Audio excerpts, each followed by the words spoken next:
Creo que el papel de ADE como interlocutor es necesario, diría que esencial, porque genera ese puente entre los artistas y las instituciones y de alguna manera hace de traductor de ese lenguaje institucional con nuestro lenguaje a veces que no está en ese código, ¿no? Y es muy importante porque de alguna manera nos representa, ¿no? Somos una profesión que a día de hoy no tiene un sindicato como tienen otros sectores. Entonces necesitamos a alguien que haga esa labor de representarnos ante diferentes instituciones, tanto en el País Vasco como a nivel nacional. Sobre todo porque tenemos una situación que diría precaria, ¿no? Somos una de las, dentro de las artes escénicas, creo que la hermana pequeña. Entonces, tener ese apoyo, tener ese respaldo, pues es esencial para que de alguna manera se nos proteja y también para que se haga llegar nuestras necesidades, nuestras quejas. Entonces, para mí es esencial, porque hacen esa labor, como digo, ¿no? Que haría un sindicato en cualquier otra empresa de comunicarse con la parte alta, ¿no? Con los jefes.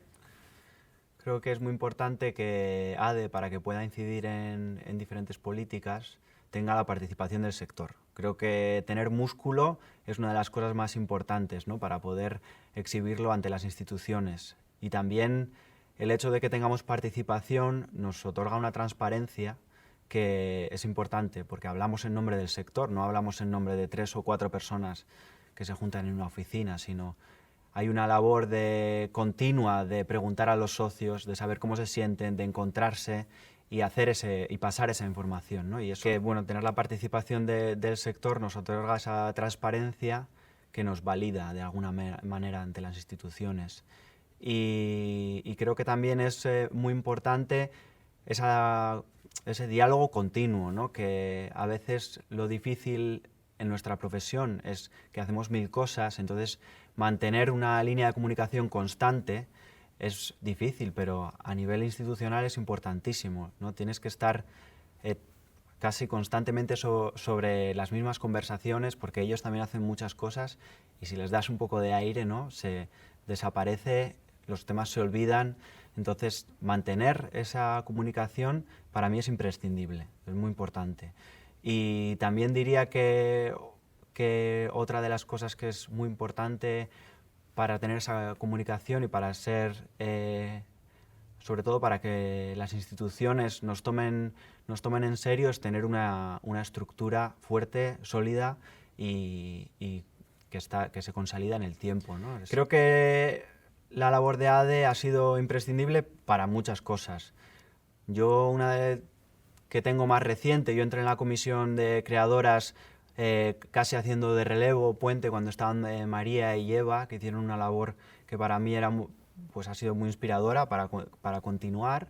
Y era, por ejemplo, con Sarea, ¿no? Ellas estuvieron recogiendo datos y la participación de mujeres en Sarea era muy inferior a la de los hombres, a pesar de que crean mucho más las mujeres en Euskadi, luego su participación y su visibilidad era menor. Entonces ahí empezó pues, ese diálogo, esa comunicación con Sarea y con el gobierno vasco.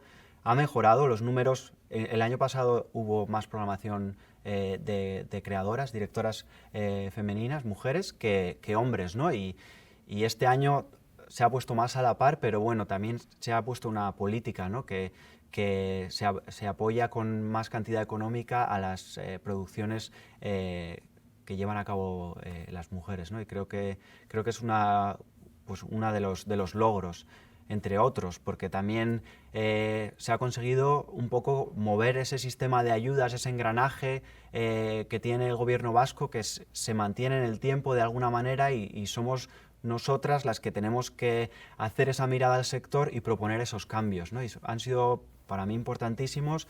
Por un lado, Danchan Villaka, ¿no? Danchan Villaka antes era un programa del gobierno vasco que lo configuraban ellos, que era como para esos primeros pasos, ¿no? Esas primeras creaciones, que tenía un importe económico pequeño y que la gente estaba utilizando para crear piezas. Entonces eso estaba haciendo que no hubiese unas condiciones dignas para el sector.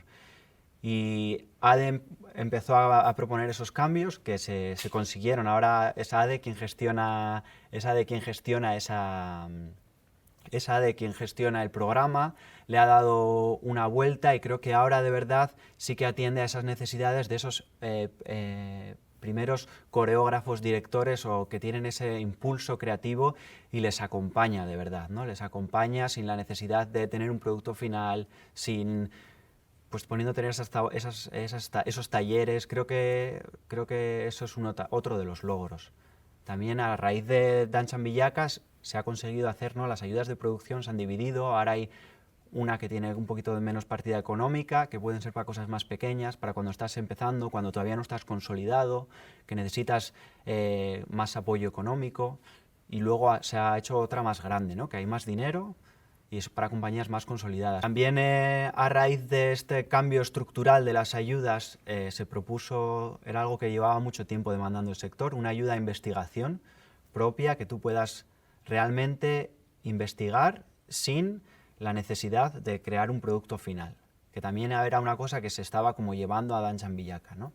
Y ahora se ha sacado de ahí y hay una ayuda que está funcionando muy bien, que fue una de las propuestas de ADE, que es esa ayuda a investigación para creadores y creadoras que lleven el tiempo que lleven, quieren tener un tiempo de investigación sin la presión del resultado final, ¿no? De crear un producto.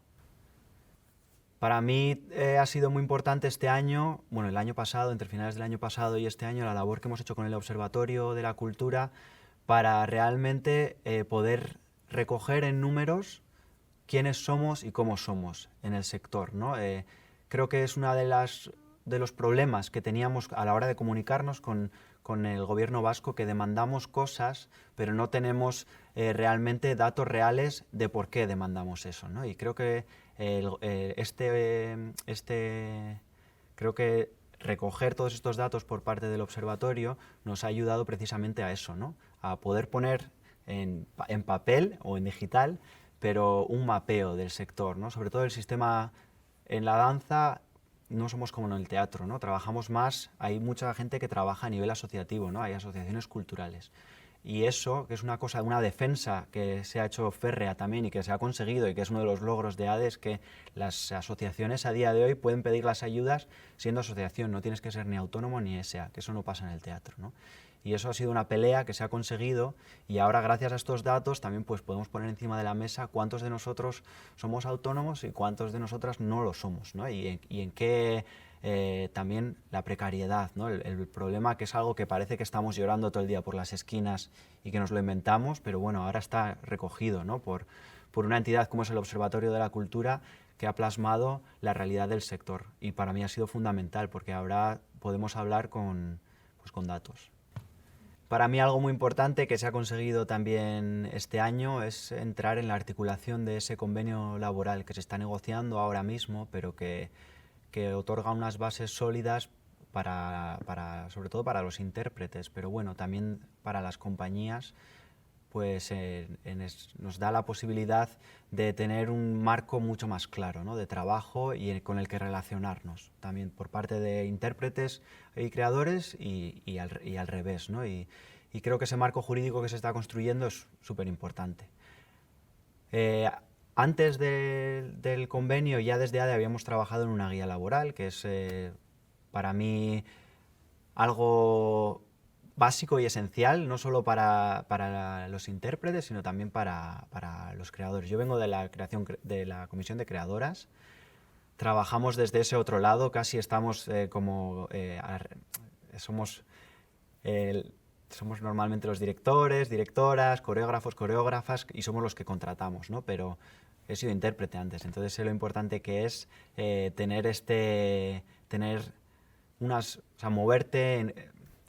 lo importante que es tener una referencia, dónde poder mirar cómo tiene que ser mi contrato, cuánto tengo que cobrar cuando voy de gira, ¿no? Y es algo tan sencillo como meterte en la web, hacer clic y marca unas bases para la gente que está contratando por primera vez y para los que van a ser contratados por primera vez. Y para mí también fue muy importante que para redactar esta guía laboral hubo un diálogo.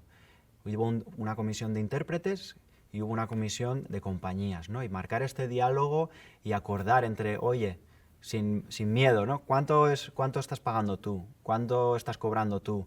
Para poder sentar unas bases, unos mínimos, ¿no? En los que movernos, aunque no tiene la base judicial como tiene el convenio, pero sí que nos da la posibilidad de tener una referencia y de poder plantarnos, oye, esto es lo que dice una guía laboral, yo creo que esto es lo que es conveniente.